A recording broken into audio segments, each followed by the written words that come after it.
Anak muda ganteng, gagah perkasa, duduklah di kantin kampus galau, sampai dingin lontong sayur. Kok kenapa tak makan? Galau Pak Ustadz, SMS tak dibalas. La ilaha illallah. Saya aja yang sudah tua, kurus, hitam, kering, tak ganteng, duduk saya di kantin sebesar, lalu lalang 10 perempuan lewat aja.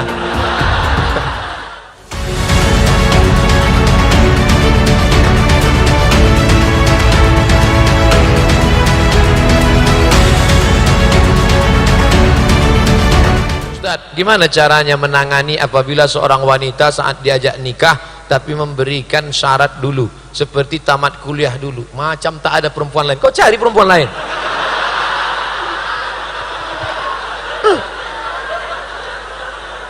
Kau buat, nanti balik dari sini pergi ke tempat sablon dekat, buat sablon sini, sablon baju kaos, buat besar-besar di sini.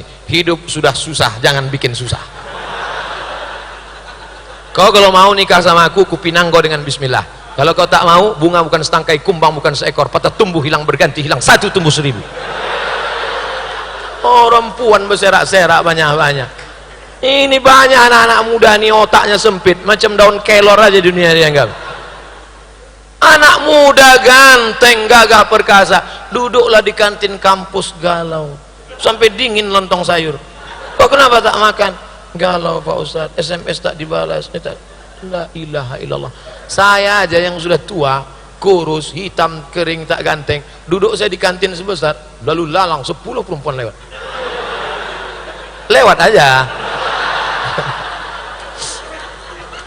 Kadang kita ini kegeeran, orang nengok kita sangka mau. Kau mau ya? Iya, mau muntah. Pak Ustadz, saya mau tanya, apa itu khusyuk? Bagaimana cara khusyuk? Bagaimana kita mengetahui bahwa kita sedang dalam keadaan khusyuk? Ada orang berpendapat, kata dia, kalau dia sudah sholat, dia tidak lagi di masjid Bumi Asri, sudah naik ke Sidratul Muntaha. Aku kalau sudah sholat, sudah putus makrifatku, udah tak ada lagi nampak aku, udah tinggal aku sama Tuhan aja lagi berdua. Sekarang kita tengok sahabat Nabi SAW. Waktu itu Nabi sakit. Waktu Nabi sakit, maka imamnya Abu Bakar, mereka pun sholat, Imam Abu Bakar. Tiba-tiba Nabi datang dari kamarnya, mohon maaf, ini mimbar, ini mihrab, kamar Nabi di samping, mohon maaf, inilah agak-agaknya beginilah makmum. Tiba-tiba datang Nabi dari kamarnya, makam Nabi yang sekarang itu kamar Nabi. Nabi datang, pas Nabi datang, maka makmum memukul tangan, mau ngasih tahu Abu Bakar bahwa Nabi datang. Kan tak mungkin dibilang Abu Bakar, Nabi datang tuh.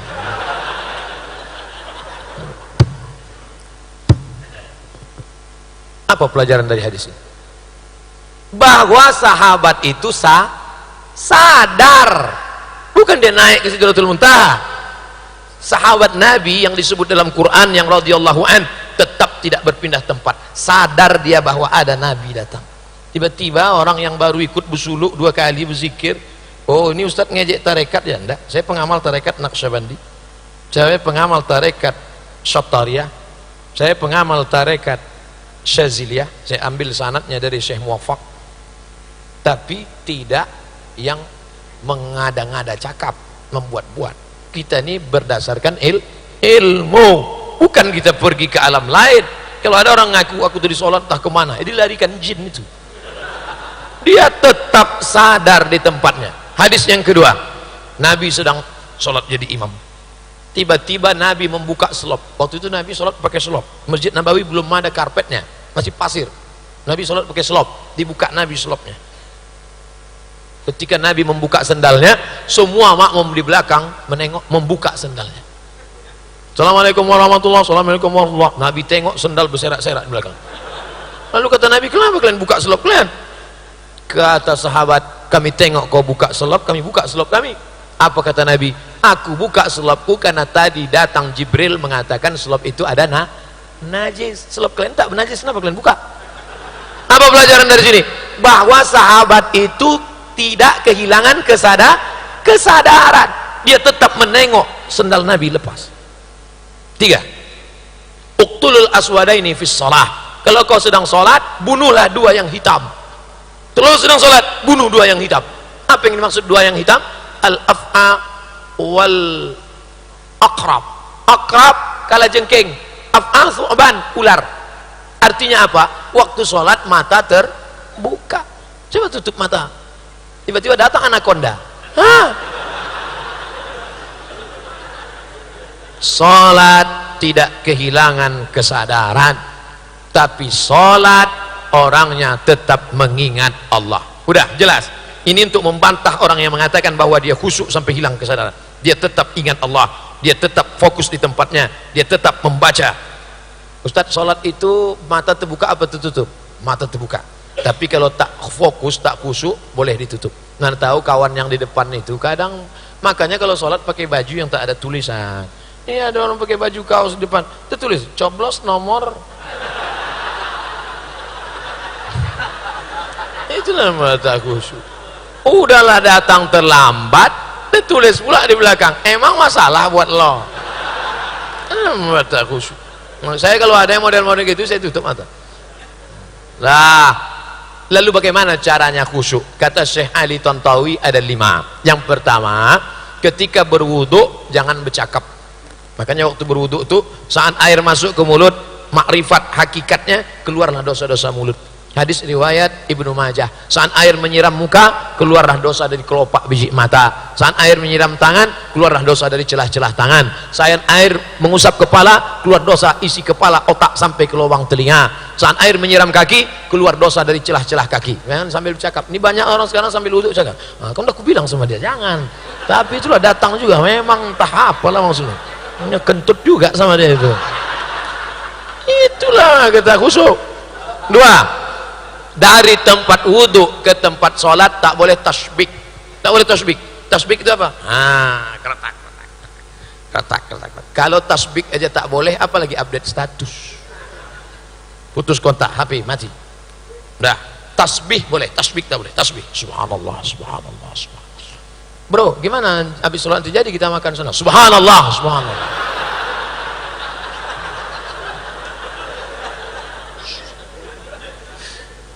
3. Sambung seruan azan. Allahu Akbar, Allahu Akbar, Allahu Akbar. Siapa yang bercakap waktu azan dikumandangkan, yukhsha, dikhawatirkan matinya dalam keadaan su'ul khatimah. Begitu kata Imam Al-Hafiz Jalaluddin Abdurrahman As-Suyuti. Makanya kalau azan berkumandang diam. Itulah mengapa di Medan di mana-mana sebelum azan apa kata muazin? Innallah. Di Medan masih ada orang baca itu. Innallaha wa malaikatahu yusalluna 'alan nabi ya ayyuhalladzina amanu sallu alaihi wa sallimu taslima. Sekarang ada orang yang melarang itu. Kau jangan tambah-tambah azan. Kalau azan-azan aja, jangan kau baca-baca innallaha wa malaikatahu. Datang mahasiswa itu melapor ke saya, Ustadz, katanya tak boleh baca innallaha wa malaikatahu. Siapa melarang? RT. Oh, kalau gitu besok tak usah kau baca innallaha wa malaikatahu. Jadi pengumuman saat aku nanti azan, ku sebut nama Muhammad, berselawatlah. Kira-kira mana yang bagus? Pengumuman attention please, atau innallaha wa malaikatahu? Baguslah innallaha wa malaikatahu. Ini orang ini kaku, tak paham. Dibilangnya nambah-nambah ibadah. Itu bukan menambah ibadah, pengarahan. Sama macam sholat tarawih. Sallu salatal witri salasa rakaatin asabakumullah. Itu bukan nambah-nambah ibadah. Itu kan pemberitahuan ganti gigi dari tarawih ke witir. Karena orang di belakang banyak tak tahu. Coba kalau tak dibuat begitu, emak-emak di belakang kan nanya, Pak Imam, ini apa ini? Witir.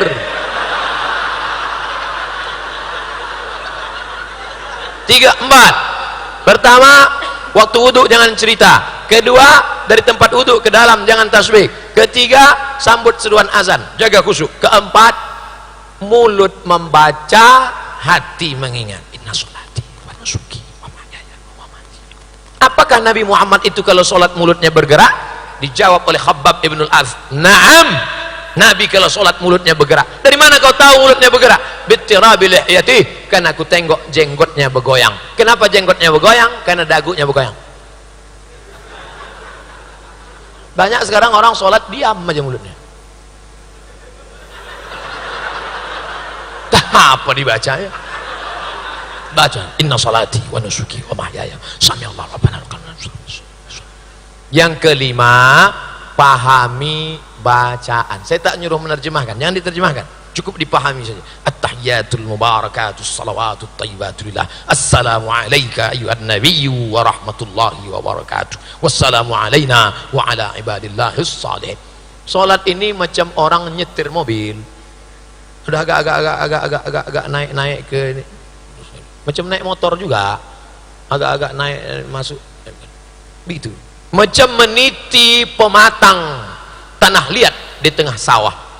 Jatuh naik balik, jatuh naik. Jangan jatuh masuk kolam semua pelak nanggung ikan dalam. Bagaimana hukum menabur bunga di atas kuburan? Nabi mengambil pelepah korma, lalu dia tusukkan ke atas makam. Kenapa pelepah korma ditusukkan ke makam? Karena pelepah korma bertasbih, tasbihnya sampai ke orang yang mati, tasbihnya meringankan, tasbihnya. Itulah mengapa orang ziarah kubur baca doa, tahlil. Sedangkan tasbih pelepah korma sampai, apalagi bacaan Quran orang beriman. Tapi jangan gara-gara ini pulang dari sini bapak ambil sawit tanam di atas kubur. Kenapa kau tanam sawit di atas kubur? Sedangkan pelepah korma saja dapat pahala, apalagi sawit dan kelapa. Dan itu maksudnya. Begitu juga orang yang menyiramkan bunga itu, sebelum bunga itu kering, maka dia bertasbih. Oh kalau gitu siramkan aja lah bunga banyak-banyak Pak Ustadz. Bahwa Nabi pernah meletakkan pelepah korma basah, ya. Tapi kita jangan terlalu berharap pada tasbih tanam-tanaman, tasbih pokok kayu. Kita berharap kepada iman dan amal Apakah saya berdosa jika saya lebih mementingkan anak daripada suami? Oh, anakmu itu kan dari suamimu. Kau kasih anakmu makan, kau susukan anakmu, kau kasih dia pakaian, tapi suami kau rawat juga. Jangan sampai tidak bersikap adil. Kalau suamimu marah-marah, kenapa sejak anak ini kau kurang perhatian dengan aku? Bang, kalau kau mau perhatian full, kau cari pembantu. Aku bukan pembantu. Aku membantu kau membesarkan anak ini. Oleh sebab itu maka aslinya seorang suami menyediakan satu orang khadim untuk memasak, untuk menolong istrinya. Kalau tidak bisa, maka dia mesti berlapang dada. Jangan anak sudah banyak, do re mi fa sol la si do sol fa mi re do. Dia tetap juga macam dulu. Mengapa tidak kau layani aku seperti raja? Kalau kau mau dilayani seperti raja, buatlah aku seperti ratu. Kan begitu. Oleh sebab itu maka duduk bersama, bertukar pikiran, jangan mementingkan egonya saja. Betul? Gimana hukumnya perempuan yang rajin ibadah tapi tidak berhijab? Ada pula perempuan yang malas ibadah tapi berhijab. Ini ngetes-ngetes aja. Simple aja. Simple aja. Yang sudah berhijab, motivasilah diri beribadah. Yang sudah beribadah supaya ibadahnya full. Udah selesai. Simple kan? Hidup sudah susah, jangan bikin susah. Hidup sudah pahit, jangan minum kopi pahit. Ada pertanyaan dari IG 16301630. Assalamualaikum. Waalaikumsalam warahmatullahi wabarakatuh. Pak Ustadz mau tanya, mengkonsumsi daun ganja dijadikan sayur mayur, apa hukumnya? Kullu muskirin khamrun. Setiap yang memabukkan, apapun namanya yang memabukkan, maka dia khamar. Wa kullu muskirin haram.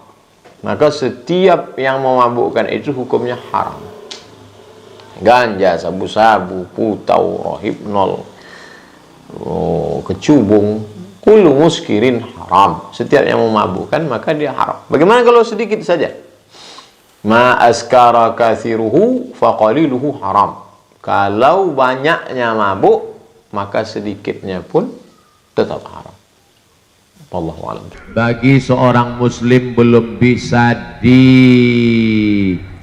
akikah karena belum sanggup. Apa boleh ketika sanggup kemudian dia akikah di hari tuanya? Bacalah buku Abdul Somad 37 masalah populer. Bisa sudah saya tulis itu di dalam blog www.somadmorocco.blogspot.com. Kita tes ya. Ini enaknya kalau punya ustadz milenial. Tulis ya, www.somadmorocco SOMADMOROCCO, tempat saya kuliah dulu, blogspot.com, enter. Dapat blognya kan? Bilang aja dapat. Itu dia blog Abdul Somad. Udah dapat? Di situ banyak tentang masalah berbagai macam masalah ada di situ, termasuklah masalah akikah. Sudah saya tulis puluhan tahun yang lalu blog ini. Boleh akikah setelah dewasa. Yang paling afdal 7 hari lahir. 7 hari nggak ada uang, 14 hari nggak ada juga, 21 hari, 21 nggak ada juga. Nggak usah tengok kalender lagi. Tahun, 2 tahun, 5 tahun, 4 tahun.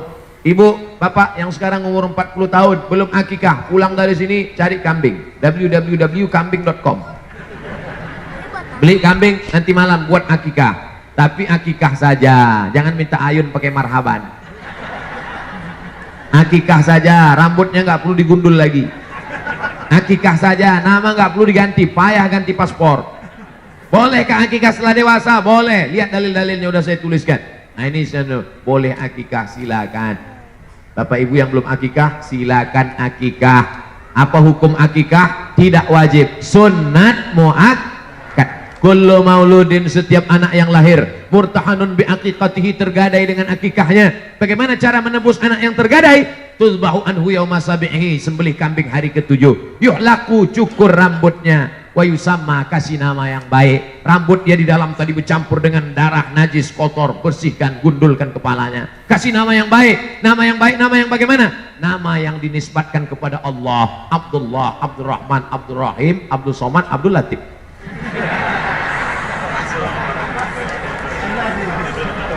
Saya zikir, kok malah tambah galau?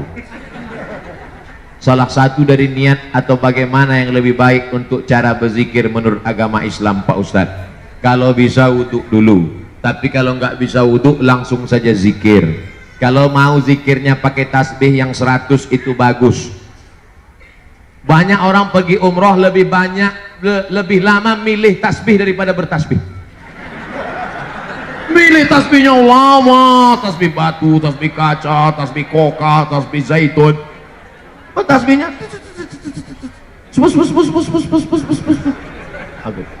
beli tasbih 100 pergi umroh, pas pulang 1 pun nggak ada yang disimpan, semuanya dikasih ke orang. Tinggal punya dia 2, itu pun digantung di kaca spion mobil. Itu alat tasbih itu supaya tasbih kita teratur, dihitung 100. Terserah, tapi saya lebih banyak bersolawat. Bersolawat. Allahumma sholli ala sayyidina Muhammad wa ala ali sayyidina Muhammad. Allahumma sholli ala sayyidina Muhammad wa ala ali sayyidina Muhammad. Allahumma sholli ala sayyidina Muhammad wa ala ali Muhammad. Mulut menyebut, hati mengingat, sikap mengagungkan. 3 caranya. Mulut menyebut, hati mengingat, sikap mengagungkan. Pejamkan mata. Kalau bisa sholat dulu, kalau pagi sholat duha, kalau malam sholat tahajud, kalau nggak ada waktu sholat sunat mutlak 2 rakaat, sholat sunat hajat. Ya Allah, tolong hajatku ini supaya tunaikan segala, mudahkan urusan dunia akhirat, tenangkan batinku. Sholat, setelah itu barulah berzikir. Baca Quran itu zikir, sholat itu zikir, tasbih itu zikir, sholawat itu zikir, istighfar itu zikir. Kalau belum datang mungkin kurang banyak, siapkan cawannya, siapkan gelasnya. Allah akan menurunkan airnya.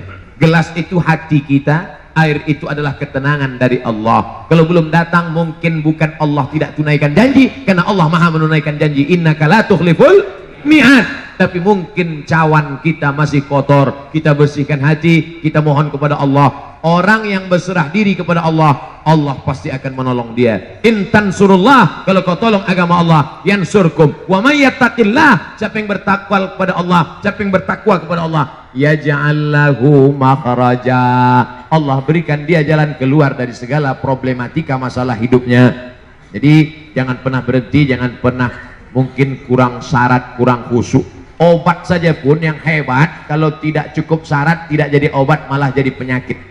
Ini ada pil kapsul dari Jerman, kalau dimakan, kalau dikonsumsi, kalau diobati anaknya insya Allah sehat. Begitu dikasih, anaknya bukan sehat, malah makin sakit. Gara-gara apa? Gara-gara salah dengar. Gimana ibu kasih obatnya? Setelah saya kasih obatnya, saya masukkan ke bubur, saya suapkan ke anak saya. Rupanya kata dokter kemarin bukan ke bubur, ke dubur. Salah pasang. Makanya dengarkan baik-baik, amalkan tulus ikhlas, Allah akan menurunkan pertolongannya, ditenangkannya hati kita sebagaimana ditenangkan hati ibu Nabi Musa, ditenangkan hati kita sebagaimana ditenangkan hati Maryam, ditenangkan hati kita sebagaimana ditenangkan hati Nabi Muhammad sallallahu alaihi.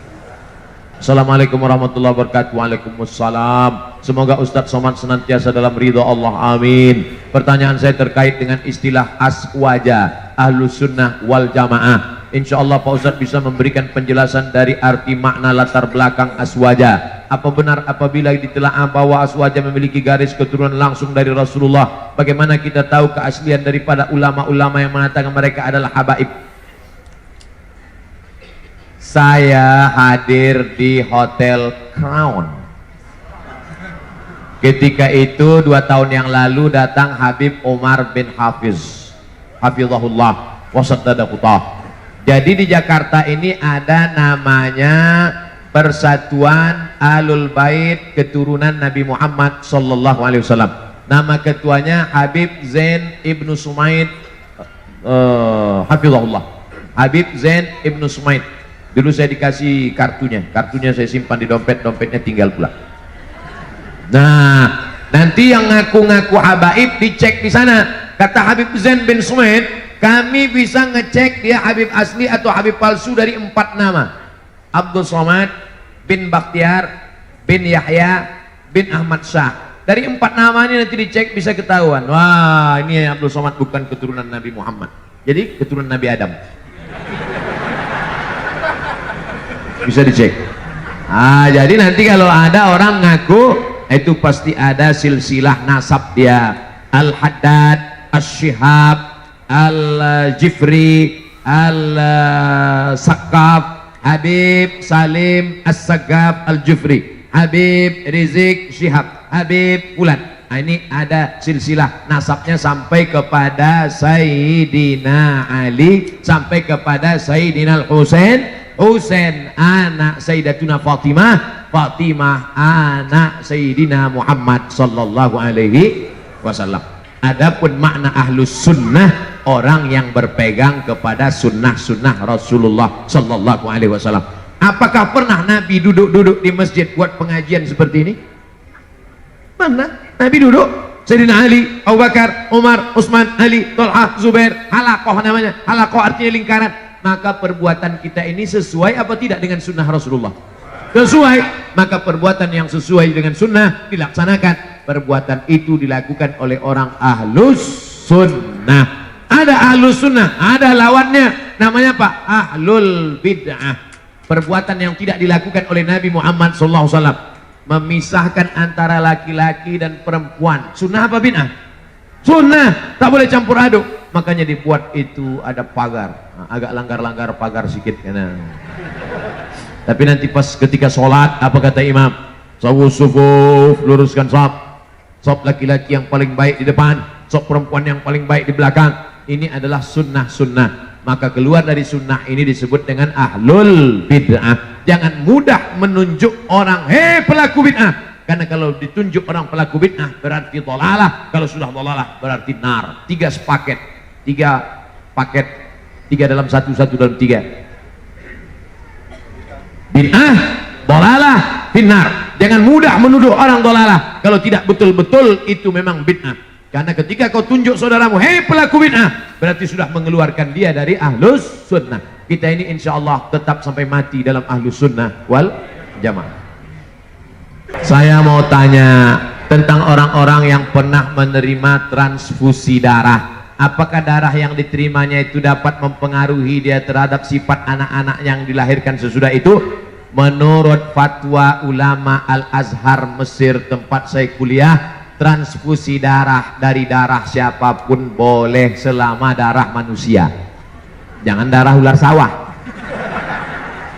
Selama darah manusia, tak perlu kau tanya ini darah siapa, Islam apa tak Islam, maling apa koruptor. Tak perlu, selama darahnya sesuai, darah O, darah A, darah C.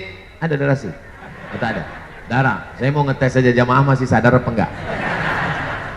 Saya waktu pertama kali cek darah, dilobangi ujung jari, diletakkan di atas kaca, dicek. Wah, darah Ustadz Somad darah paling mahal. Darah lu apa darah segmen ya? Darah, kata dokter, darah Ustadz Somad ini darah paling mahal, darah AB kata dia. Saya waktu itu bangga. Wow, Ustadz, darah mahal itu payah nanti kalau donor. Yang paling bagus itu apa dokter? Darah O, mudah aja kata dia.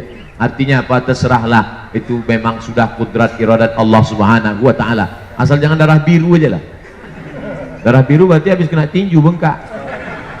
Nah, kalau nanti bapak ibu sakit, ada orang donor dari Palang Merah Indonesia, tidak perlu tanya ini darah siapa, sukunya apa, agamanya apa. Yang penting dengan cara yang benar. Adapun pengaruh-pengaruh jelek negatif yang disebut berasal dari darah itu, kalau makanan itu kita makan dari jalan haram, dibeli uang haram, sepiring nasi uduk, jangan nasi uduk lah Pak Ustadz, kesukaan saya mie ayam, jangan mie ayam lah Pak Ustadz, makanan saya lontong sayur, sepiring lontong sayur berubah menjadi setetes darah, setetes darah berubah menjadi daging. Ayyuma lahmin, setiap daging nabata min haramin, tumbuh dari yang haram, fannaru aulabih, tempatnya api neraka jahanam. Kalau dari uang belanja diberikan makanan, maka berubah menjadi darah haram. Adapun transfusi darah maka dibolehkan oleh ulama. Kita ikut ulama, sami'na wa ata'na, fas'alu ahla dzikri, tanya ulama kalau tidak tahu, in kuntum la ta'lamun, kalau tidak tahu. Mudah-mudahan kita semuanya selamat dari yang haram-haram insyaallah. Assalamualaikum Ustadz, saya ingin bertanya, ini mahasiswa kelihatannya, apabila sudah ada jodoh, boleh Ustadz? Boleh. Apabila sudah ada jodoh yang ingin segera menikahi saya dan menikahnya di tahun ini, tetapi keluarga besar saya menyuruh nikah tahun depan, apa yang harus saya lakukan? Lebih baik mendengarkan keluarga besar atau segera menikah? Lari maksudnya. Demikian Ustaz. Apa hubungan jodoh sama ekonomi?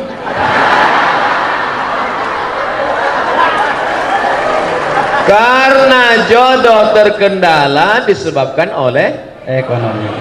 Banyak yang ngaku. Jadi ekonomi ini menggantung kepada segala aspek. Ibadah menjadi khusyuk karena ekonomi. Ceramah menjadi khusyuk. Kenapa saya ceramah di tazkiyah ini khusyuk? Ekonominya bagus, AC-nya kencang. Coba kalau di tempat lain berkipas aja lah.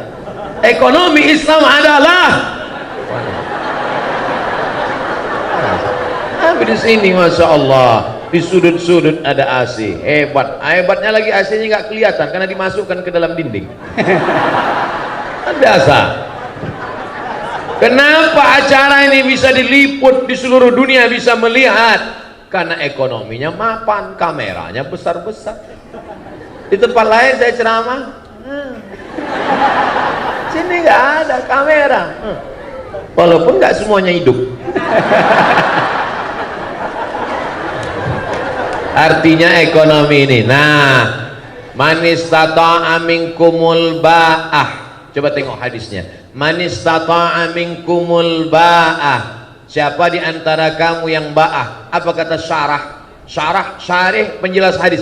Al-ba'ata al-qudratu, makna al-ba'ah mampu secara apa? Mampu secara keilmuan, mampu secara finansial.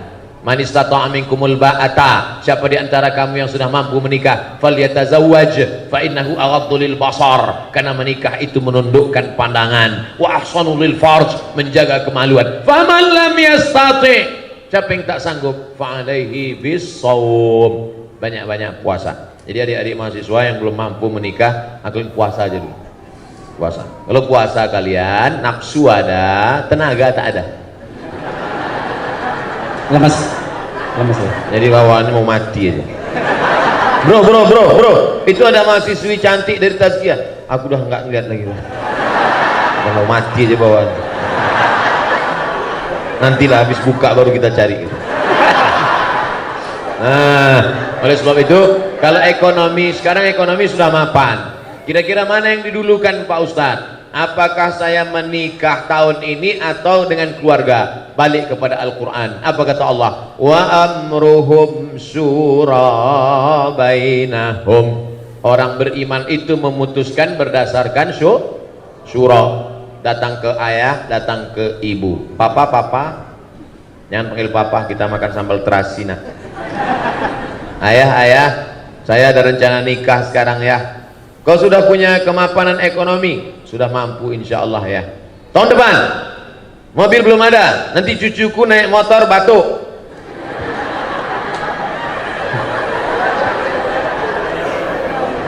Ini apa kata Allah? Iyakunu fuqara. Kalau calon mantumu itu fuqara, miskin, yughnihimullah, Allah yang akan membuat dia kaya. Nanti datang ke dia, kamu mau minang anak saya? Iya Pak. Datang aja naik Grab.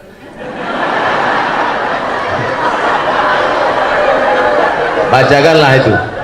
Ingat-ingat yang saya sampaikan tadi. Iyakunu fuqara yughnihimullah. Kalau yang datang ini miskin, Allah akan mengkayakan dia. Pergi pulang gitu. Yang nyampaikan itu jangan mulut kamu, pinjam mulut orang lain. Yang kira-kira ngomongnya didengar sama orang tua. Datangi Ibu Rektor, datangi Dr. Sapi Antonio, mereka yang ngomong. Jangan mentang-mentang kamu udah ngaji pulang kamu yang menceramahi orang tua. Ayah sini, mama sini. Assalamualaikum. Begitu. Musyawarah. Jangan nikah diam-diam. Nanti sudah punya anak baru kalian pulang kampung. Orang tua tak tahan darah tinggi. Pulang kalian bukan bawa ijazah, bawa menantu sama anak, mati dia. Musyawarah baik-baik, jangan sampai menjadi penyesalan. Bagus kalau mahasiswa-mahasiswi mapan menikah, dua-dua tercapai insya Allah. Mudah-mudahan semuanya disegerakan Allah menikah. Yang bilang amin yang belum nikah aja. Wallahu a'lam. Bagaimana cara kita bertobat dengan utang-utang yang dulu pernah menjadi kebiasaan, tapi lupa di mana utangnya? Bagaimana Ustaz? Orang yang paling tinggi IQ-nya, cerdas pun, kalau udah cerita utang ini banyak juga lupa. Nggak tahu entah kenapa, memang begitu. Nah, jadi antum jangan merasa cuma antum aja. Saya tidak lupa, cuman banyak jumpa dengan orang-orang lupa. Dulu sebelum pinjam duit dekat gitu. Begitu udah dapat macam nggak kenal ya. Ada orang mati syahid. Orang mati syahid itu bebas dari 4. Tidak merasakan sakaratul maut, tidak merasakan azab kubur, tidak merasakan hisab, langsung masuk surga. Ilat dain, kecuali utang. Orang mati syahid aja kalau punya utang tertahan, apalagi mati konyol. Oleh sebab itu masalah utang ini jangan macam-macam. Jadi cobalah dari sekarang diingat-ingat berapa hutang piutang, cari alamatnya. Cari alamatnya. Dulu ini cari, bayar. Sudah dicari ahli warisnya tidak ada, diingat-ingat, dibayar, diserahkan ke masalih ammah, kepentingan umum, diantaranya masjid, panti yatim, fakir miskin. Hitung dulu. Bapak calon jamaah haji, sebanyak apapun ibadah kalian di tanah suci, kalau hutang tidak kalian bayar, kalian akan dituntut di hadapan Allah. Menangis calon jamaah haji, datang jumpa saya 4 mata, mohon maaf Pak Ustadz, saya malu di depan orang banyak. Hutang bapak apa? Bapak kan orang kaya. Memang saya kaya Pak, tapi saya cari orangnya belum ketemu Pak Ustadz. Hutang bapak apa? Dulu makan bakwan 3 bayar 1. Hati-hati nih mahasiswa. Bukan kalian, kami dulu. Nah, hitunglah bayar. Oleh sebab itu maka cari bayar, kalau tidak ketemu maka dihitung ekuivalen berapa itu, lalu kemudian diserahkan ke masalih ammah, kepentingan umum untuk umat, serahkan ke masjid. Assalamualaikum Pak Ketua Masjid, ya ini ada uang. Uang apa nih Dek? Terima aja lah Pak, yang tanya-tanya. Jadi nggak perlu akad. Saya bayarkan akad utang Mbak Wan selama 3 tahun SMP tunai, nggak perlu. Wallahu a'lam. Alhamdulillah. Kita lanjut Ustaz, masih ada waktu. Bismillah. Ustaz, Assalamualaikum warahmatullahi wabarakatuh. Ustaz, saya mau nanya, kan waktu sholat Jumat tidak boleh berbicara. Gimana hukumnya dengan menjawab sholawat atas Nabi? Terima kasih. Idza sa'idal khatibu 'alal mimbar, kalau khatib sudah naik ke atas mimbar, fala yatakallamanna ahadukum, maka janganlah satu di antara kamu berkata-kata. Idza qulta li sahibika ansit, kalau kau katakan kepada orang di sebelahmu, faqad laghauta, maka kau sudah melakukan perbuatan lagha. Wa man lagha fala jum'ata lah, siapa yang melakukan perbuatan lagha maka tiada Jumatlah baginya. Diam, tiada Jumat baginya.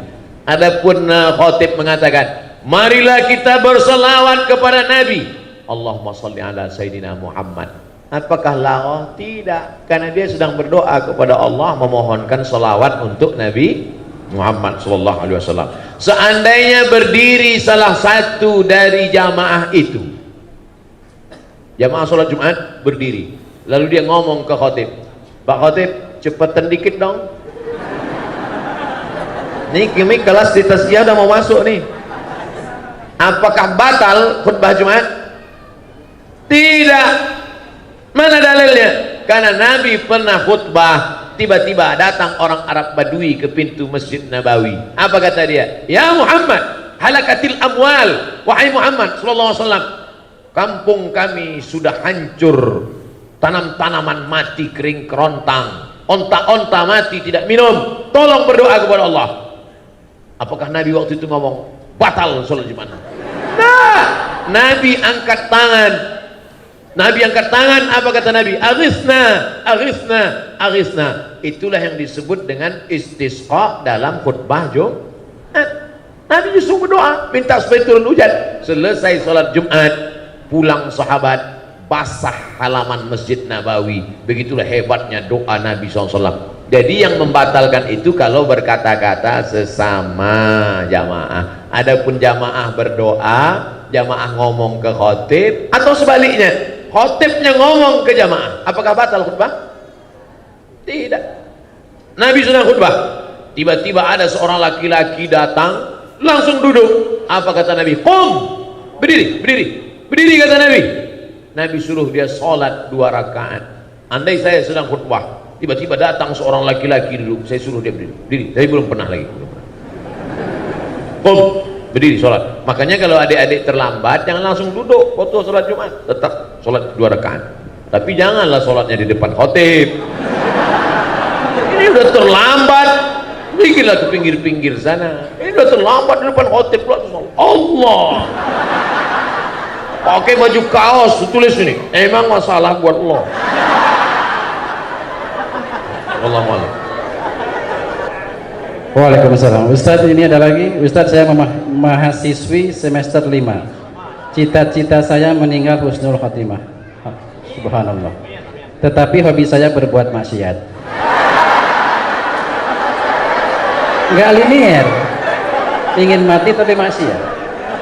Jujur jujur saya selalu menyadari perbuatan saya, perbuatan yang salah, bahkan saya sering menangisinya. Tolong beri saya nasihat, amalan apa yang bisa menjauhkan saya dari perbuatan maksiat itu. Saya sudah bosan menangis atas dosa-dosa saya. Gitu Ustaz. Berdosa itu semua orang tahu, tapi penyebab apa membuat engkau berdosa, engkau mesti tahu. Dosa apa yang kau lakukan dan mengapa engkau berdosa, mesti tahu. Sehingga mudah kita mencarikan obatnya. Itulah gunanya kita diperiksa dulu sama dokter di USG, itu USG hamil, di scan supaya dipastikan apakah dia usus buntu atau cancer, supaya jelas. Maka jangan sampai salah obat. Salah obat nanti jadi penyakit, racun. Oleh sebab itu maka diketahui dulu penyakitnya apa. Ini pertanyaannya umum, maka saya jawab secara umum. Pak Ustadz, saya bergelimang dosa. Dosamu apa? Penyebabnya apa? Dosa saya ini karena sebabnya ini. Cepat atasi. Dosa ini penyebabnya ini. Obatnya ini, atasi ini. Karena secara umum biasanya dosa hinggap kalau kita selalu sering sendirian. Maka jangan sendirian. Harus berjamaah. Buat komunitas. Saya senang anak-anak muda ini punya komunitas-komunitas. Saya banyak jumpa komunitas. Kamu dari komunitas mana? Saya dari komunitas jombloan fisabilillah Pak Ustadz. Mantap. Kamu komunitas mana? Saya komunitas petato tobat Pak Ustadz. Mana tatomu nggak kelihatan? Nih, ada satu titik. Kamu komunitas mana? Saya dari komunitas subuhan berjamaah Pak Ustadz. Bagus. Nah, jadi yang pertama jangan sendiri, jangan pernah sendiri. Sekarang ini komunitas tazkiyah. Nanti pulang ke kos-kosan, mulai setan mendekat. Maka di komunitas kos-kosan juga cari komunitas kos-kosan yang islami. Saya dapat berita katanya di sekitar Bogor tazkiyah punya tempat tinggal yang islami. Betul tuh. Nah ini terjaga dia. Nanti di grup juga, di grup itu juga ada grup-grup yang menjaga kita. Kalau berada di grup yang buat maksiat keluar. Kamu coba lihat grup-grupnya, pasti cek grup homo. Ngapain kau di dalam? Saya mau mendakwahi mereka Pak Ustaz. Astagfirullah. Kau nggak kuat bro. Belum tentu kuat. Nanti kalau sudah kuat baru. Jadi kalau ada grup yang kira-kira menyelamatkan kita. Jadi yang pertama menyelamatkan diri ini adalah pertama taubat nasuha, mandi taubat. Setelah itu berjamaah buat komunitas. Setelah itu istiqomah. Makanya nanti buat komunitas ada datanya, kartunya, fotonya, nomor handphonenya. Kalau nggak datang ditanya, ente nggak datang, kenapa nggak datang? Ada ketuanya, ada. Nah, jadi insya Allah terjaga dia. Pertama taubat, yang kedua komunitas, yang ketiga istiqomah. Maka insya Allah kalau tiga ini dijaga, selamat kita. Mudah-mudahan yang mau bertobat, tobat segera tobat sebelum malaikat maut datang. Ingat, malaikat maut datang tidak pernah melihat akte kelahiran. Jangan kalian pikir karena semester 5 malaikat masih lama. Semester 2 aja banyak yang gol. Wallahu a'lam bishawab. Ustaz ada 3 lagi? Boleh? Baik. Assalamualaikum warahmatullahi wabarakatuh. Ustaz, teman saya mengamanahkan pertanyaan. Teman saya pernah berzina, tapi tidak sampai hamil, dan dia kini telah bertobat. Yang ingin teman saya tanyakan, apakah yang harus dilakukan? Menyembunyikan aib itu atau berseturan kepada keluarga? Terima kasih. Dia laki-laki perempuan? Tulisannya, ini temannya soalnya. Kalau laki-laki berzina, habis itu dia nikah, istrinya kan nggak tahu kan? Nggak tahu, karena nggak ada labelnya. Beda sama perempuan. Kalau dia berzina, habis itu dia nikah, suaminya tahu.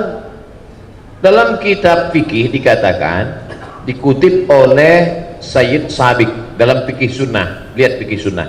Inishtarata bikran, kalau seorang laki-laki menikah mensyaratkan istrinya mesti bikran. What the meaning of bikran? Virgin. Inishtarata bikran, kalau laki-laki mensyaratkan istrinya harus bikran, virgin, fabanat thaiban, ternyata setelah nikah tidak virgin, falahul fashu, maka laki-laki itu punya hak untuk fasah. Fasah artinya pembatalan pernikahan. Makanya tertulis di botol, do not accept if cell is broken. Makanya saya tanya tadi, yang tanya laki-laki apa? Perempuan. Kalau laki-laki dia tobat nasuha, selesai. Jangan kau ceritakan sama dia. Jangan pula nanti, dek, ada sesuatu yang mau ku ceritakan. Apa bang? Kau bukan yang pertama. Apa? Tapi kalau perempuan kau harus cerita, karena kalau tidak nanti ini bahaya. Cuman menanyanya jangan langsung pancing-pancing dia dulu. Pancing dia, Mas, ya, apa sih arti keperawanan bagimu? Terus dia bilang, alah, nggak ada. Aku pun nggak perjaga, katanya. Apa?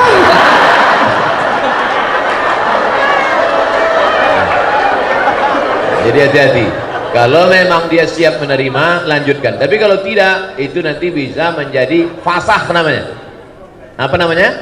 Fasah. Fasah itu artinya pembatalan pernikahan karena laki-laki punya hak. Ini hati-hati perempuan. Mudah-mudahan Allah menjaga kehormatan anak-anakku sekalian. Amin ya Allah.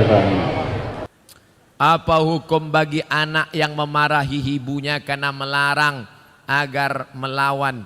Apa hukumnya bagi anak yang memarahi ibunya karena melarang ibunya agar jangan melawan bapaknya?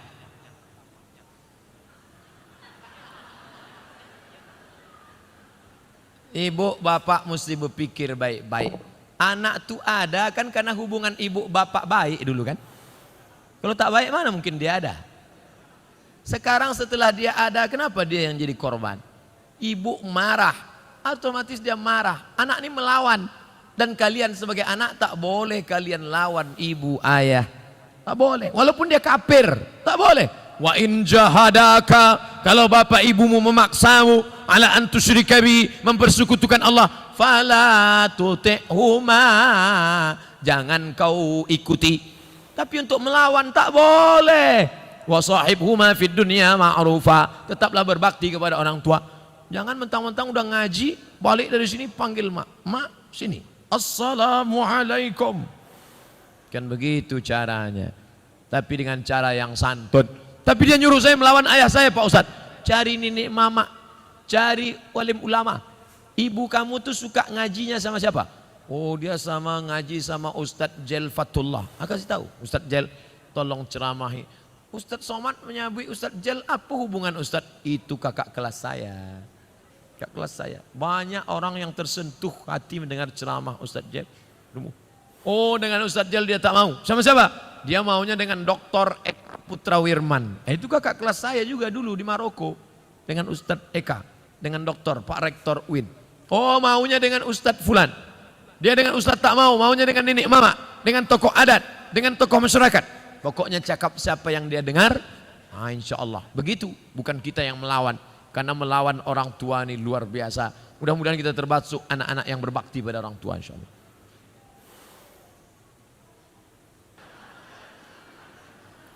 Apakah memperingati hari besar Islam itu bid'ah? Muharram, Maulid Nabi, Isra Mi'raj, Nuzul Quran. Kalau memperingati Muharram ini bid'ah, maka yang mengundang masuk neraka. Yang diundang masuk neraka. Yang paling panas nerakanya yang ceramah. Kalau tidak dibuat Nabi bid'ah. Orang mengaji berpuluh tahun di Makkah, Inyak Canduang, Inyak Jaho, Syekh Sulaiman Ar-Rasuli, Syekh Ahmad Khatib Al-Minkabawi, berpuluh tahun mengaji di Makkah. Ini enggak, jurusnya 5 saya. Kalau tidak dibuat Nabi bid'ah, Maulid Nabi bid'ah, Isra Mi'raj bid'ah, Nuzul Quran bid'ah, Marhaban bid'ah, Barzanji bid'ah, Sayyidina bid'ah, Yasin bid'ah, Tahlil bid'ah. Maka kalau basuh aja orang, bid'ah haram neraka, bid'ah haram neraka, bid'ah haram neraka. Tidak sesimpel itu saudaraku. Bid'ah itu perbuatan yang tidak ada dalilnya. Itu bid'ah. Adapun peringatan menyambut Muharram, itu ngaji. Ngaji. Kita ini pengajian. Isinya tidak ada yang mungkar. Mengingatkan lagi umat tentang bagaimana menyambut satu Muharram, bahwa kita punya kalender hijrah, kita harus betul-betul pindah, membangkitkan semangat membangun masjid, menyekolahkan anak ke sekolah lembaga yang peduli pada sholat berjamaah, mengingatkan tentang yang ulang tahun jangan membuat perbuatan mungkar, tapi dengan berbagi bersedekah kepada fakir miskin anak yatim. Maka dalam rangka watawasau bil haq watawasau bis sabr, maka akan datang masjid-masjid surau langgar musalla buat. Ini habis satu Muharram, Safar, Rabiul Awal. Acara Rabiul Awal buat Maulid Nabi dengan cara peringatan Maulid Nabi, puncaknya tanggal sekian. Seminggu sebelum itu adakan lomba jadi imam, lomba muazzin, lomba barzanji, lomba marhaban, sehingga malam itu nanti hadirkan ustadz mubaligh penceramah supaya dicuci lagi akidah, dibersihkan daripada kemungkaran. Bagaimana pengertian bid'ah itu Pak Ustadz? Sebagai beberapa bid'ah itu, karena di masjid kami tak pernah mengadakan memperingati hari-hari besar Islam. Peringati hari besar Islam, undang alim ulama, adakan pengajian. Adapun definisi bid'ah, kalau tidak ada dalil maka bid'ah. Selama ada dalil umum, selama masih dipayungi oleh tausiah, isi kajiannya adalah tausiah. Nanti Maulid Nabi, tausiahnya tentang akhlak-akhlak Nabi, tentang sejarah Nabi. Nanti bulan habis Maulid Nabi, Muharram, Safar, Rabiul Awal, Rabiul Akhir, Muharram, Safar, Rabiul Awal, Rabiul Akhir, Jumadil Awal, Jumadil Akhir, Rajab, Isra Mi'raj. Isra Mi'raj tausiah lagi. Isinya tentang bagaimana cara sholat Nabi. Karena Isra Mi'raj adalah peristiwa pengambil sholat. Habis Rajab, Sya'ban, menyambut Ramadan. Ramadan, nuzul Quran. Syawal, halal bihalal. Itu momen-momen persatuan umat. Pokoknya masjid yang belum membuat, buat. Susun kepanitiaan. Ramai. Dengan ramai begini yang selama ini imannya down, lemah, menengok ramai. Rupanya ramai juga umat Islam. Ternyata sholat subuh aja yang sunyi. Kalau tablik akbar ramai juga. Itu makanya Idul Adha itu disuruh istri ikut menengok pemotongan, anak gadis dibawa. Untuk apa? Karena ada orang menengok orang ramai, bangkit semangatnya, hidup jiwanya. Makanya Idul Adha suruh anak istri ikut datang memotong, menengok pemotongan. Orang Islam ternyata ramai juga kalau bagi-bagi daging kambing. Untuk apa itu? Show menunjukkan force, kekuatan. Orang luar melihat kita. Ini kalau video ini di share, tunjukkan bagaimana yang di luar sana menonton lewat layar, share ke seluruh Indonesia, share ke seluruh dunia. Orang berpikir dua kali, jangan usir Ustadz Somad. Itu datang nanti pasukannya dari bumi Minangkabau. Jangan macam-macam dengan orang Minang. Kemana bumi dipijak, di situ awak membuka rumah makan. Di setiap penjuru negeri ini ada rumah makan Minangkabau. Macam-macam mereka. Saya ceramah di Sydney, di Australia, diajak makan di rumah makan orang awak Minangkabau. Gebu Minang di Sydney. Duduk saya. Ustadz Somad, senyum-senyum. Ya, ambolah lama di Australia. Labara tahun Pak, 35 tahun di Siko Ustadz. Orang kita di mana-mana ada berada. Oleh sebab itu maka ini adalah syiar kekuatan. Bangkitkan semangat. Saya sudah ceramah 1 jam 30 menit, 90 menit. Anak-anak muda dari tadi tetap tegak berdiri. Bayangkan itu. Pahalanya mudah-mudahan berlipat ganda insyaallah. Yang tegak berdiri pahalanya 2 kali lipat daripada yang duduk. Begitu cara menyenangkan hati orang yang berdiri-berdiri. Menurut syariat, wanita hamil di luar nikah tak boleh nikah sampai wanita itu melahirkan. Tapi di saat sekarang banyak wanita hamil di luar nikah langsung dinikahkan. Bagaimana solusinya Pak Ustadz? Baca kitab Al-Fiqhul Islami wa Adillatuh Syekh Wahbah Zuhaili. Nama kitabnya Al-Fiqhul Islami wa Adillatuh, dicetak oleh Gema Insani Press Jakarta, sudah terjemah ke bahasa Indonesia, panjangnya 1 meter, harganya 1.800.000. Di sana disebutkan perempuan kalau hamil menikah, nikahnya sah. Dengan syarat memang laki-laki itu yang menghamilinya, maka nikahnya sah. Maka kalau ada Pak Kua menikahkan perempuan hamil, nikahnya sah. Maka Pak Kua tak perlu tanya, udah berapa bulan? Yang bertanya itu dokter. Pak Kua tak perlu nanya. Nanti cirinya yang model perempuan hamil itu, mertuanya dari cara manggilnya udah lain.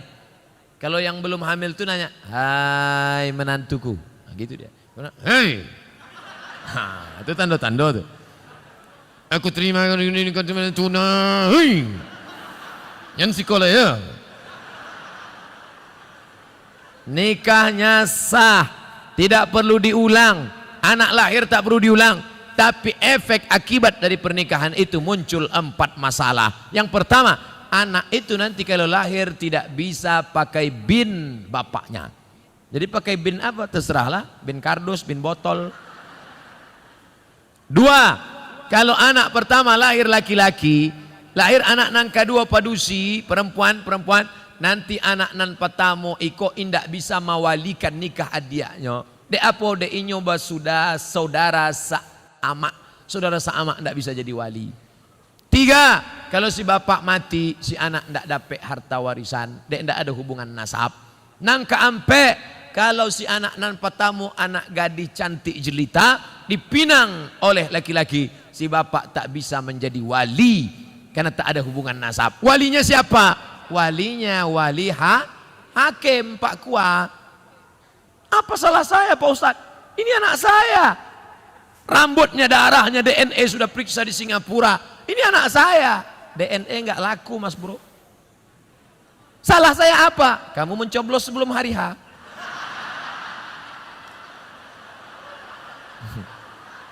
Ambo sebenarnya ndak ambo magi tahu salahnya, tapi dia maksa jo. Itulah salahnya. Lah jale. Ustadz, kan zaman sekarang banyak wanita yang menggunakan bulu mata tempel. Yang bulu mata ini yang mana? Ini. La'anallahul washimat. Allah melaknat tukang buat tato. Wal mutashimat, minta buatkan tato. Wal mutanammisat, mencabut, mencukur, merubah.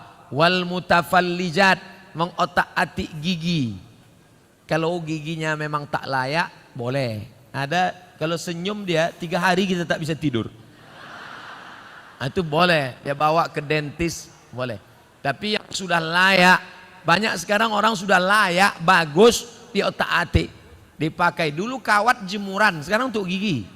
Pakai warna-warni lagi. Senin hijau, Rabu ungu, Kamis pink. Kalau jumpa, otak-atik tak boleh. Plastik semua. Sampai ini pun plastik. Lentik plastik. Ada orang bakar sampah, layu. Tak usah. Kau cantik bukan karena plastik itu, tapi kau cantik karena kecantikan dari dalam. Bahasa awaknya apa? Inner beauty.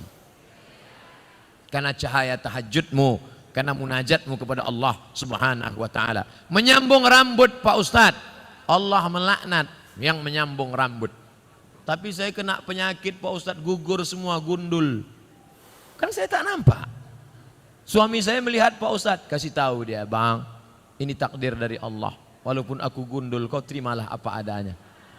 Aku tak pernah request. Kata suami, apapun adanya dirimu, ku terima engkau Adinda. Karena yang berambut sudah ada satu lagi.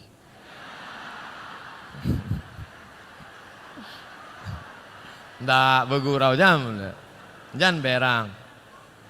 Insya Allah bapak itu bisa menerima ibu apa adanya. Kita doakan supaya hati bapak tak berpindah ke lain hati insya Allah. Ndak lo banyak yang mengaminkan.